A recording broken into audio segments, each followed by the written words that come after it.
Hey, how's everybody doing?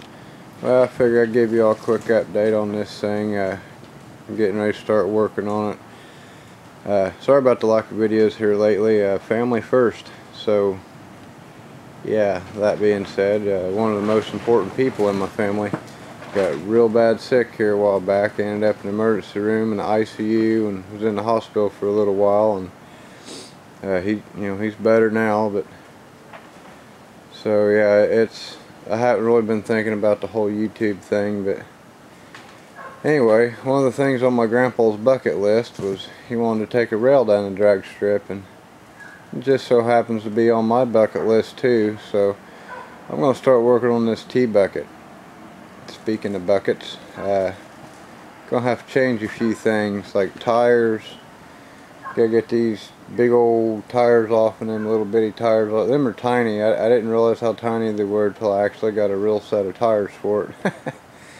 But yeah, we gotta take this engine off there and that transmission out of there. We're gonna make it a little bit longer, I think. I'd like to make it a little bit longer. Get rid of that rack and pinion steering and go with a Vegas style steering box. Get rid of that steering column and a whole bunch of different stuff is going to have to change. I want to put the blower motor off the S10 in it, and I got some rims and tires for it tonight. Got some little skinnies for the front. I got some real tires for the back of it. So yeah, I got to get studs and lug nuts before I can mount these up. That one is mounted up, but I ain't got enough thread to be able to drive it or anything, but I can bolt them up and look at it a bunch. So everything clears.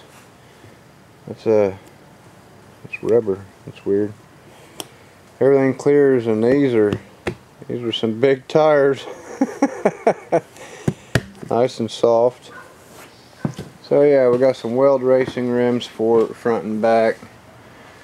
I mean, if you look at these side by side, there's a pretty darn big difference in the tire size from what was on this thing to what I'm putting on it. There's a big difference. There's big boy tires. So I wasn't really having problems with traction with these tires. So I know I'm not going to have problems with traction with these. I mean, come on, look at that. Is that not awesome or what? I'm kind of excited about that.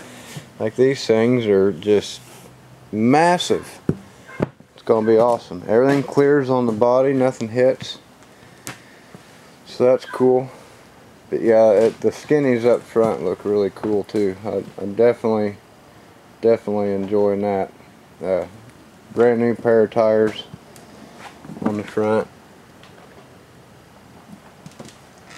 And the back, they got enough life left in them. I'm looking at the wear holes, and there's quite a bit there, so we're good.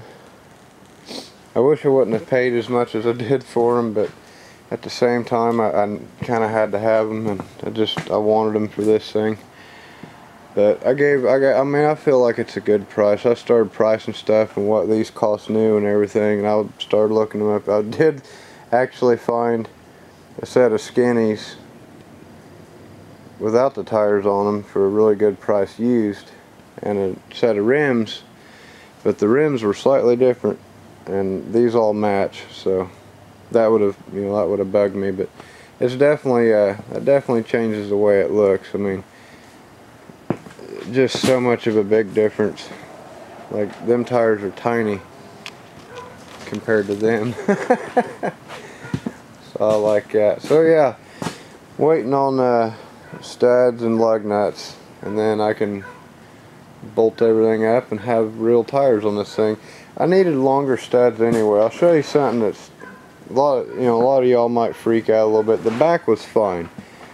Let it just be known, the back was fine. The front, not so much. The studs were not quite long enough, and if you notice,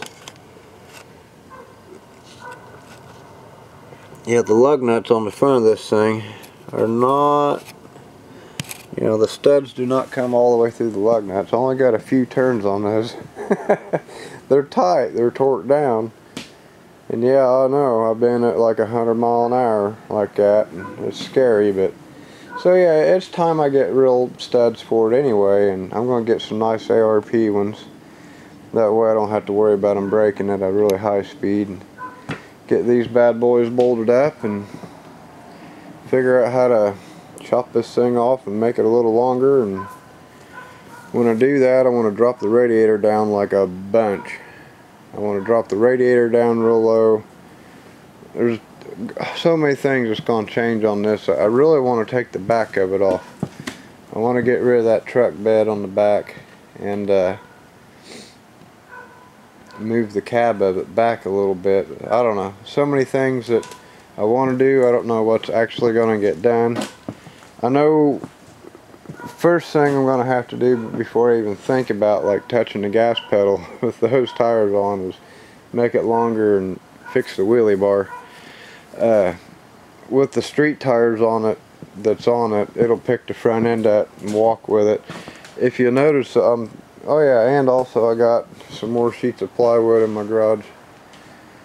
If you notice though, it's on 4x8 sheets of plywood. I was looking the other day. If I roll this tire back to the middle of this seam right here, to where the axle is right here, the rear axle is over that seam. It's like an 8-foot wheelbase.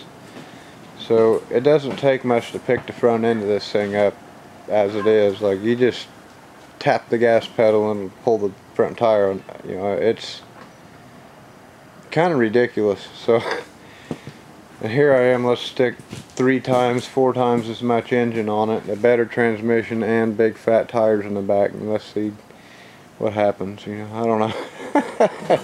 It's probably a really bad idea, but it's going to be real fun. Like, it's going to probably be pretty fast, I think. I don't know.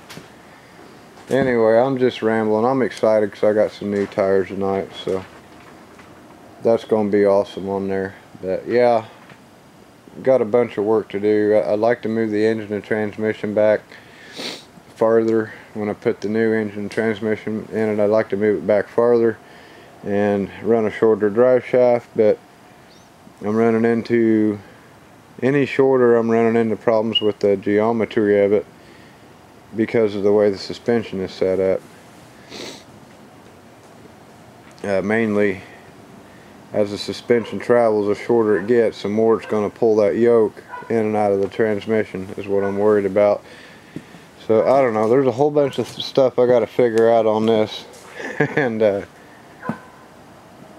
you know, to make it more awesome. But yeah, the radiator definitely is going to get mounted lower down in there and farther back. I couldn't do that the way it is because of the way everything's set up, and also the way that front end mounts up.